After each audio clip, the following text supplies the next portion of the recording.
de mars à juillet, il fallait avoir au moins 70% sur son chiffre. Il va être super sympa ton générique. Alors pour les thèmes. Genre aller faire épayer le stylo interfessier à la cire. C'est vrai que j'aimerais bien, ouais, ça, je peux répondre tout le monde. Ben non. Je m'en fous en fait de ma vie. Bienvenue, vous écoutez Entre nos lèvres, un podcast qui raconte les vraies histoires autour de la sexualité, mais pas que. Nous sommes Céline et Margot et aujourd'hui nous accueillons un nouvel invité, Hugo. Hugo a 30 ans et avec lui nous avons discuté du club internet, des grands frères et des problèmes de maths, des romances dans nos têtes et de Pokémon, du café du matin et du porno qui va avec, mais surtout de nos paradoxes et de remises en question. C'est parti.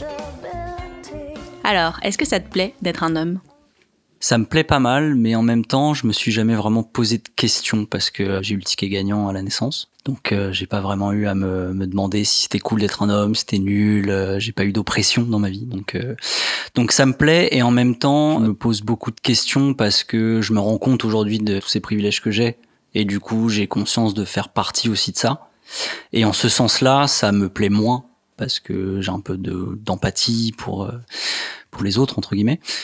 Et d'un autre côté, je me considère pas non plus pleinement homme. En fait, si je devais me définir aujourd'hui, je me dirais pas je suis 100% homme, je me considère plus dans un spectre, parce que je crois pas vraiment à la binarité, on va dire.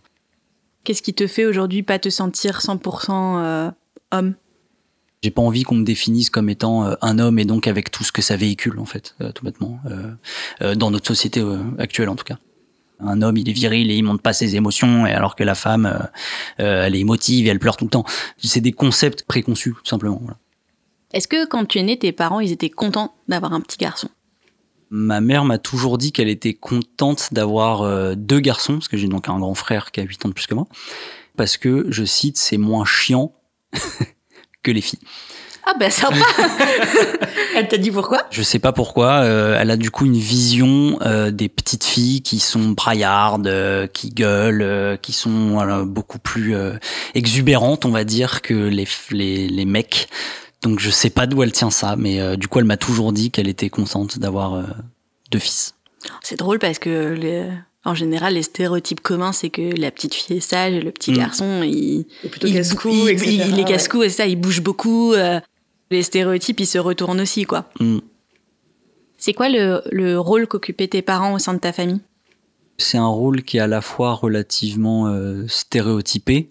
Donc ma mère qui prend en charge plein de choses et en même temps elle a ce côté contrôle fric qui fait qu'elle veut absolument tout contrôler autour d'elle et je vois plus ça comme une extension de sa personnalité. Mon père lui de son côté il prend aussi beaucoup de choses, notamment toute une période où mon père était au chômage et ma mère travaillait, donc du coup mon père faisait tout à la maison quasiment, etc. Mais c'était jamais assez selon ma mère parce que elle est du type, on va dire, on fait quelque chose à sa place, elle va passer derrière et dire que c'est pas assez bien fait, donc le faire quand même.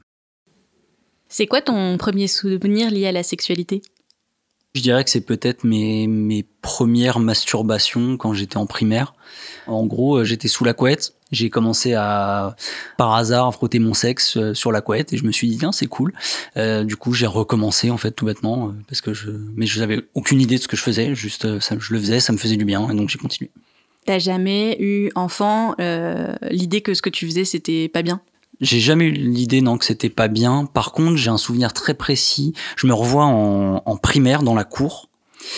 Tout le monde jouait autour de moi, le football pour les mecs évidemment, les discussions Barbie pour les nanas. Et je me souviens d'être au milieu de tout ça et de me dire je fais quelque chose et j'ai pas l'impression que les autres le font. Après, peut-être parce que personne comme moi n'en parlait, mais en tout cas, j'ai le souvenir de me dire je sais que j'ai un rapport avec mon corps qui est peut-être un peu tôt. Un peu prématuré pour un gamin de 8 ans qui est en primaire et qui devrait juste jouer au Pokémon. Avec ton grand frère non plus ? T'en parlais pas ? J'en parlais pas du tout, j'en ai jamais parlé à mon grand frère. On a 8 ans d'écart, ce qui est quand même pas mal. Les souvenirs que j'ai de mon frère, c'est des choses indirectes. Je l'ai surpris par exemple une fois en train de faire l'amour à sa copine quand on habitait encore ensemble. Et moi, tout bêtement, je voulais qu'il m'aide pour un devoir de maths. Donc je suis allé tout penaud pour me dire combien ça fait 2 plus 2 et j'ai ouvert la porte et là il m'a fermé la porte au nez. Heureusement son lit était juste à côté et pas à l'autre bout de la pièce, mais il a fait quand même un truc très mignon, c'est qu'il a mis fin à son coït, il est venu me voir Et il m'a dit genre c'est quoi ton problème, enfin mon problème de maths, hein, pas mon problème. Et du coup voilà, genre vraiment truc familial dont on met sous le tapis, on n'en parle pas et c'est comme si rien ne s'était passé quoi. Et du coup, l'autre souvenir que j'ai indirect avec mon frère à propos de la sexualité, c'est que j'avais découvert quand j'étais petit, donc enfin petit au collège, je pense, une cassette porno qu'il avait dû laisser dans la VHS et que j'ai lancé en mode ah c'est quoi ça, ça a l'air rigolo machin, et en fait c'était du cul et c'était le journal du hard. Qu'il enregistrait voilà le premier samedi, n'est-ce pas, des bons souvenirs, le premier samedi de chaque mois, et voilà, c'est l'autre souvenir. Et pareil, je lui en ai jamais parlé, j'ai jamais rien, juste j'ai regardé la cassette et puis je l'ai remise à sa place et puis voilà. T'avais quel âge? 12 ou 13 ans, quelque chose comme ça, ouais. Ça t'a fait quoi? Bah, j'ai beaucoup aimé ce que j'ai vu. C'était un autre monde que je connaissais pas du tout. Et du coup, j'étais complètement interpellé. J'avais conscience que c'était quelque chose d'un peu indicible, de caché, qu'il fallait pas que je le regarde, que c'était pas normal que mon frère ait ça. En même temps, je découvrais une partie de la personnalité de mon frère. Et du coup, quelque part, c'était un lien direct un peu bizarre, mais un lien quand même que j'avais avec mon frère. Et du coup, ouais, ça m'a tout de suite un peu excité. Et j'ai voulu recréer ça, en fait, plus tard, quoi. Du coup, tu t'es mis à chercher d'autres supports? C'est ça, très vite je me suis tourné vers Internet parce que c'était l'instrument que j'avais sous les yeux. Et donc j'ai commencé à regarder là-dessus, un peu sporadiquement au départ, surtout que à l'époque c'était, je sais pas trop les critères, mais c'était plus payant que gratuit, on va dire. Et il y a eu une fois où ma mère s'en est rendue compte avec les relevés de Club Internet à l'époque.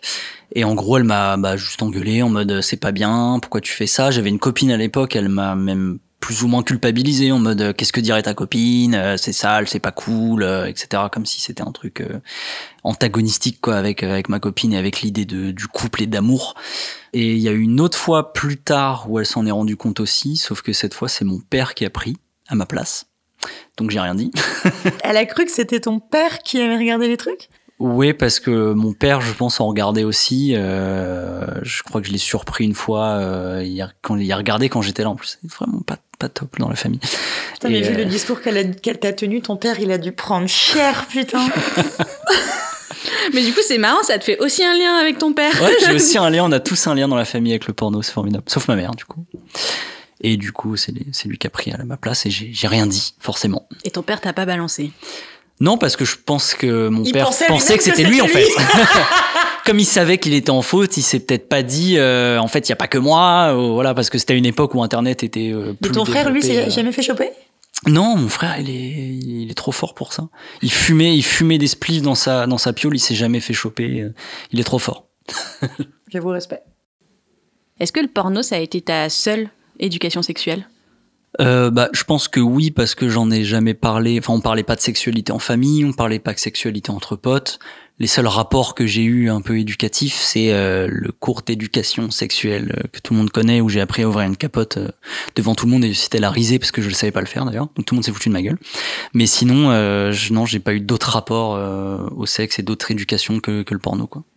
Et du coup, ce que tu voyais dans les pornos, pour toi, c'était ça, faire l'amour? Non, c'était pas ça, faire l'amour pour moi. C'était vraiment une manière d'assouvir un besoin spontané. Comme j'ai commencé à me masturber très tôt, c'était pas assez. En fait, il me fallait plus. Et donc, quand j'ai commencé à rentrer dans ce monde-là, soudainement, il y a plein de choses. C'est plus juste toi et ton imagination. Et quand j'étais petit, je me faisais plein de romances, de trucs où j'étais le roi entouré de filles. Voilà, dès que j'étais petit, c'était un peu ridicule et puéril, mais bon, voilà, il faut ce qu'il faut.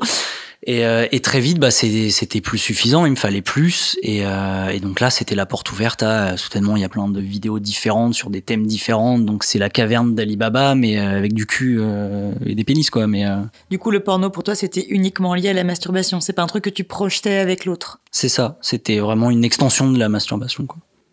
Est-ce que t'avais hâte de faire l'amour avec quelqu'un d'autre? J'avais très hâte de faire l'amour pour la première fois, et après ma première fois, c'est un truc qui m'obnubilait pas mal. J'y pensais trop, je pense. Enfin, vraiment par rapport à ma copine, moi j'étais un petit lapin et elle était sur le côté fatiguée et elle était là, laisse-moi tranquille, quoi, tu me saoules. Et ça s'est passé comment ta première fois, du coup? Ça s'est très bien passé ma première fois. tout en délicatesse. C'était notre première fois tous les deux. On était en première, je crois, début de première. Et ça s'est très bien passé. À la fois tout ce qu'on peut imaginer d'une première fois classique, de maladresse, de est-ce que je suis au bon endroit, oui, mais je sens pas grand-chose, mais ça te fait pas mal, etc. Donc c'était vraiment tout en délicatesse, donc très bonne première fois. Est-ce qu'avoir fait l'amour, ça a changé le rapport que tu avais avec la pornographie ? Alors je pense que ça a changé mon rapport à la pornographie, mais de manière indirecte, parce que quand j'ai commencé à faire l'amour pour la première fois, comme je l'ai dit, c'est quelque chose que je voulais refaire parce que j'adorais ça, et en fait ma copine n'était pas au même niveau. C'est-à-dire que moi vraiment je voulais le faire tout le temps, et elle non, moins souvent, et du coup ça devenait une source de frustration énorme, au point qu'à l'époque, comme un gros débile, j'en venais à lui faire la gueule parce que je comprenais pas, parce que on n'en parlait pas, je comprenais pas, et donc je le vivais vraiment comme un tort personnel, quoi, genre s'il y a un truc qui va pas chez moi, etc. Et du coup ça a peut-être changé à ce moment-là parce que je me suis tourné davantage encore vers le porno parce que j'avais besoin d'assouvir cette frustration, d'apaiser cette frustration. Ça a commencé à devenir presque maladif, c'est-à-dire que c'était tous les jours, j'en avais besoin tous les jours, parfois plusieurs fois par jour. Et c'est là que j'ai commencé à me dire que c'était devenu peut-être trop. C'était rentré dans ma vie comme limite un rituel, quoi, en fait. C'est-à-dire que c'était normal que je fasse ça, genre petit café et puis après le porno qui va bien avec, quoi. À chaque fois que tu regardais du porno, c'était une masturbation ou des fois t'en regardais juste pour regarder? Ah, toujours masturbation, non, jamais. Toujours j'ai besoin de me toucher, d'avoir une entrée en matière et la fin. Et c'est quelque chose dont tu parlais avec tes copines ? Pas au début. J'ai commencé à en parler plus vers la vingtaine et j'en parlais comme quelque chose que je défendais limite. Je sais qu'il y a une copine qui essayait, elle était pas dans la mésentente, enfin elle essayait de comprendre pourquoi je faisais ça mais sans jugement, et je lui disais que voilà, je lui faisais ça juste parce que j'en avais besoin, que c'était important pour moi, et je le défendais aussi en disant mais le porno c'est pas quelque chose de mal, il y a pas de souci, on peut très bien avoir une copine en regardant du porno, c'est pas un problème, quoi. T'as déjà essayé d'inclure ta ou tes copines là-dedans ? Non, absolument pas, et j'en ai pas envie, je crois, en fait. Je dissocie vraiment le côté, le porno, c'est un truc personnel dans ma bulle que je fais pour moi, avec moi, et mes rapports sexuels avec mes copines, c'est notre bulle à nous deux, c'est vraiment dissocié, quoi. Tu regardes quel genre de porno ? Je regarde du porno très tourné, on va dire, pour les hommes, donc à savoir des gangbangs, du porno amateur, du porno lesbien, mais lesbien masculiniste, on va dire. Plutôt des choses comme ça, ouais. Mais qu'est-ce qui te plaît là-dedans ? Je crois que ce qui me plaît, c'est tout le côté viriliste, en fait, de ces vidéos-là, avec le côté hypersexualisation, la femme au service de l'homme, parce que même si c'est pas explicitement dit, c'est clairement la vision du rapport que transmet, en fait, le monde du porno, enfin, en tout cas, ce porno-là. Et donc, c'est un peu ça, tout ce qui me plaît, malgré moi, quoi.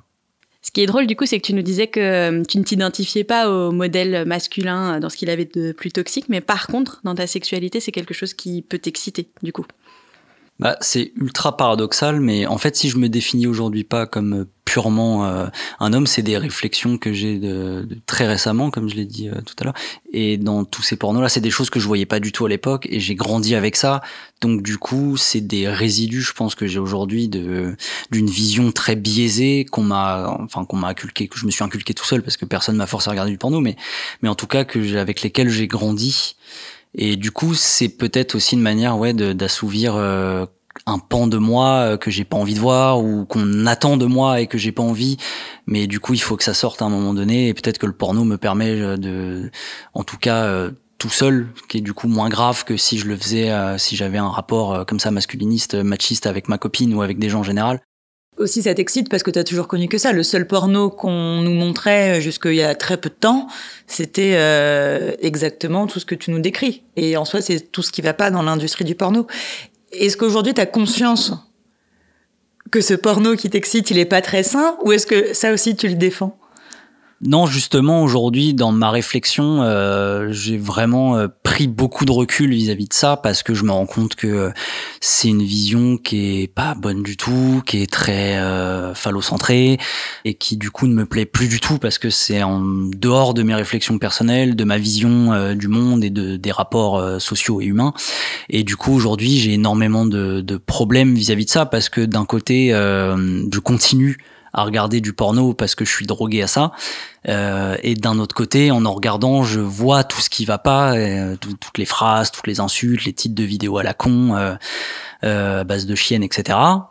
Et du coup, ça crée une dysphorie, quoi, en quelque sorte, parce que je me rends bien compte que c'est plus possible. Aujourd'hui, c'est quelque chose que tu as le sentiment de subir ? C'est quelque chose que j'ai l'impression de subir, oui, parce que j'ai une vision des femmes que j'aime pas du tout. Et en fait, c'est pas une vision, c'est plus un mode opératoire, on va dire. Par exemple, quand je regarde une femme, tout de suite, je la sexualise. Tout de suite, je regarde ses formes, tout de suite, j'imagine un peu, j'ai des petits fantasmes, des choses comme ça. Mais après, ça s'arrête là, c'est oublié en 2 secondes. Mais c'est mon premier rapport, et c'est un rapport que j'ai plus envie d'avoir aujourd'hui parce qu'il est absolument dégueulasse. Et justement, quel rapport t'as entretenu avec les femmes au cours de ta vie ? Est-ce que t'étais plutôt séducteur ? Est-ce que t'étais plutôt introverti ? Est-ce que tu vas facilement vers elles ? Ou à l'inverse, pas du tout ? Est-ce qu'elles t'intimident ? J'ai un rapport très introverti, j'ai jamais été dans la drague, dans la séduction, dans le rapport proactif, on va dire. C'est des rencontres fortuites, c'est des histoires comme ça. Mais du coup, non, c'est un rapport qui est pas du tout machiste, en fait. C'est ça qui est drôle, c'est que j'ai à la fois cette vision-là que j'ai à l'intérieur de moi, et en même temps, dans mon rapport aux femmes, je suis pas du tout comme ça. Enfin, j'ai vraiment, je prends soin, je fais attention, je suis à l'écoute, j'essaye d'instaurer le plus possible un rapport égalitaire. Mais du coup, c'est vraiment, il y a un combat, en fait, une dysphorie constante entre ce que j'ai internalisé et en même temps mon rapport réel aux gens et ma vision réelle, en tout cas, des gens, quoi. Est-ce que du coup tu cherches à regarder une autre forme de porno ? Non, pas du tout, parce que j'ai besoin de ça, en fait. C'est là que je me rends compte qu'il y a une vraie addiction. C'est-à-dire que pour l'instant, peut-être que ça viendra plus tard, mais pour l'instant, j'ai pas envie de regarder une autre forme de porno, et une autre forme de porno m'intéresse pas vraiment. Ce que je fais par contre, c'est que j'ai tendance aujourd'hui à privilégier l'amateur, parce que dans l'amateur, il n'y a pas toutes ces injonctions, il n'y a pas le côté production, et donc le côté patronizing qu'il peut y avoir derrière, ou des injonctions à faire quelque chose que les actrices n'ont pas forcément envie de faire. Est-ce que tu saurais à peu près dater à quel moment tu t'es rendu compte que tu avais un rapport que tu considères problématique avec la pornographie ? Ça fait quelques mois, voire 1 an, on va dire à peu près. Je m'en suis rendu compte parce que je travaille de chez moi, je regardais des gens qui streamaient donc en live, et je me rendais compte que regarder des filles derrière une caméra m'excitait, alors qu'elles parlaient jeux vidéo ou quoi que ce soit. Et je me suis dit, c'est quand même pas normal, et j'allais jusqu'à tout de suite avoir envie de me masturber pour évacuer au plus vite ce sentiment-là et cette émotion-là, et me remettre à bosser, quoi, tout bêtement. Et c'est là que je me suis dit, c'est quand même pas normal, ça en fait un peu beaucoup, parce que non seulement je me masturbais en pleine journée, mais en plus le soir c'était porno. Et petit à petit, je me suis même rendu compte que je me masturbais sans en avoir vraiment envie, et que c'était purement ritualisé, quoi. Je me mets dans mon lit, j'ouvre mon ordinateur, je fais genre je vais sur YouTube, et en 30 secondes je lance un site et je fais ma petite affaire, et voilà. Et ça tous les jours, jusqu'à avoir un sentiment qu'en fait c'est plus vraiment moi qui contrôle ce truc-là, mais c'est plus l'appel du porno qui m'attire à lui dans ses bras soyeux, et du coup c'est là que j'ai commencé à me dire, il y a un problème là, t'es plus maître de cette relation là, t'es un peu pris au piège, et en fait le meilleur exemple, c'est tout simplement quand je me masturbe et qu'en fait j'ai pas aucun plaisir, je le fais juste par pur mécanisme, parce que c'est comme ça, que c'est ce que je fais depuis des années et des années, quasiment la moitié de ma vie, donc c'est comme ça, faire beaucoup, quoi. Tu nous disais que ça faisait aussi quelques mois, voire 1 an pile poil aussi, que tu te posais des questions, que tu essayais de te déconstruire par rapport à ton genre, etc. Est-ce que tu penses justement que cette déconstruction, elle justement te permet de voir, entre guillemets, tout ce qui clochait un peu dans ton rapport au porno ? Est-ce que tu penses qu'il y a un lien ? Oui, complètement, parce que du coup tout ce que j'ai pu voir sur les problématiques de genre, les stéréotypes, c'est complètement applicable au porno, puisque c'est que ça, en fait, ça baigne complètement dans tous ces stéréotypes, et c'est quelque chose qui participe en plus à ça, quoi.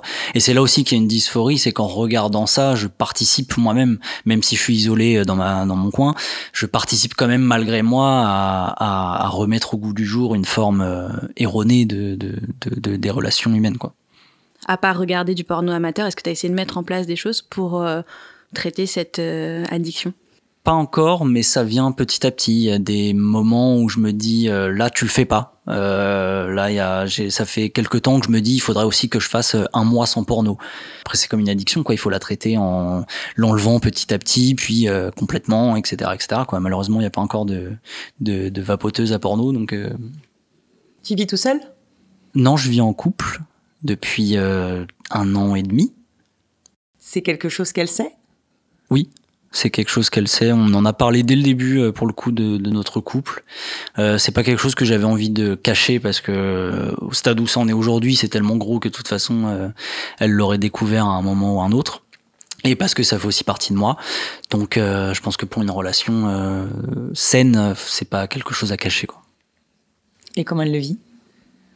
Elle le vit bien dans le sens qu'elle comprend, parce qu'on en a longuement discuté. Je lui ai fait bien comprendre que ça mettait à aucun moment notre relation en péril ou quoi que ce soit, ou qu'il n'y avait pas de problème de ce côté-là. C'était juste mon rapport personnel à ça et complètement détaché du reste, quoi. Quand on est addict souvent on le sait pas, enfin on le voit pas, on n'ose pas mettre le terme dessus parce que c'est déjà changer le rapport à soi et c'est donc prendre conscience et donc ça fait peur. Donc quand j'ai commencé à mettre le terme dessus et à me dire bah oui en fait c'est ça, je suis juste addict au porno, je lui ai dit tout de suite, peut-être aussi pour la rassurer ou peut-être pour qu'elle m'aide quelque part dans mon rapport à ça et pour lui faire part de mes réflexions parce que c'est important. Et justement, est-ce qu'elle t'aide ? Est-ce qu'elle est bienveillante ? Elle est bienveillante, après elle m'aide mais pas beaucoup, mais c'est normal en même temps, qu'est-ce qu'elle peut faire à part fermer l'ordinateur quand je suis en train de me branler, c'est un peu... C'est comme quand elle a la varicelle, elle va te mettre des moufles ou des manips sur les mains. Est-ce que ce que tu voyais dans les vidéos que tu regardais, ce sont des choses que tu as eu envie de reproduire ? C'est pas quelque chose que j'ai envie de reproduire parce que surtout aujourd'hui, je sais les impacts négatifs que ça, je sais ce que ça véhicule. Par contre, là où ça peut avoir un impact négatif, c'est plus sur le côté, la vision que je peux avoir malgré moi des femmes et la manière dont je peux hypersexualiser ma propre copine. C'est-à-dire que dès qu'elle se penche, ça m'excite. Tout est comme ça, donc du coup, forcément, j'ai un rapport avec elle qui est très fatigant pour elle parce que j'ai toujours envie et que elle se sent forcément un peu acculée aussi dans son corps à cause de ça. Et dans son quotidien, donc c'est très très fatigant pour elle. On n'en parle pas vraiment, mais je le vois bien. Et par contre, quand elle me dit stop, je m'arrête tout de suite, il y a zéro problème. Mais il y a un fossé en fait au niveau de la libido.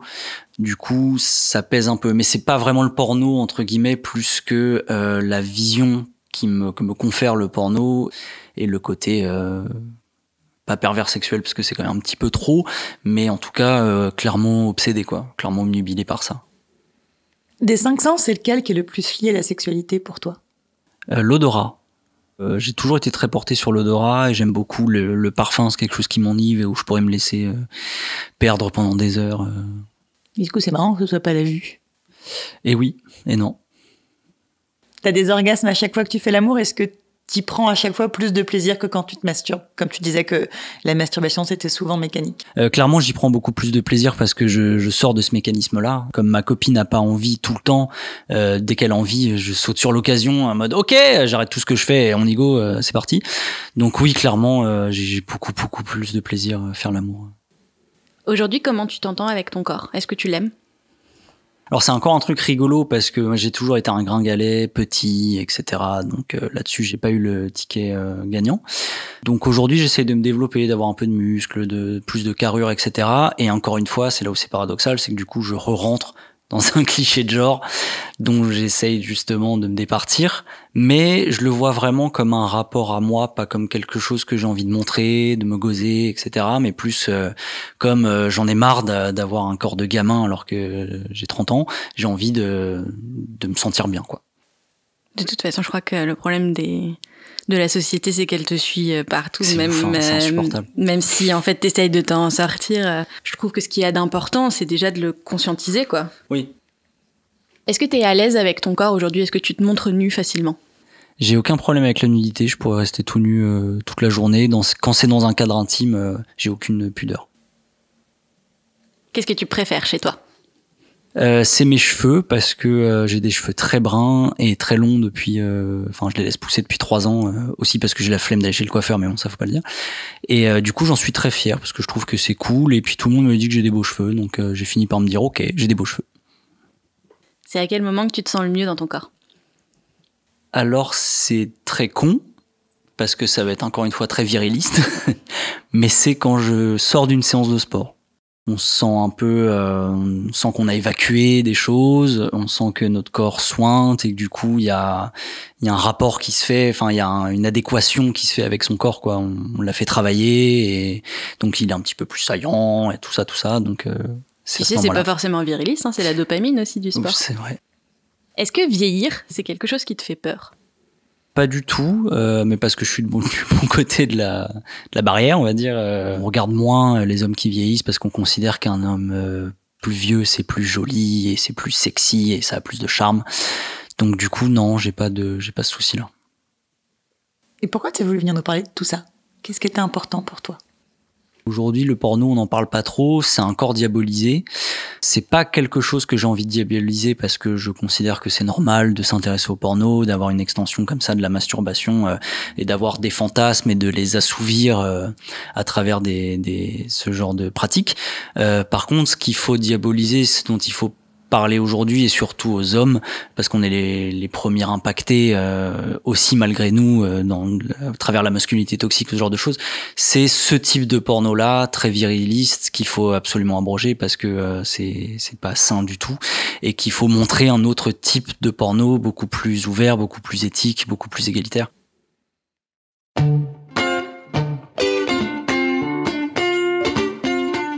Pour ne pas rater le prochain épisode d'Entre nos lèvres, abonnez-vous à ce podcast.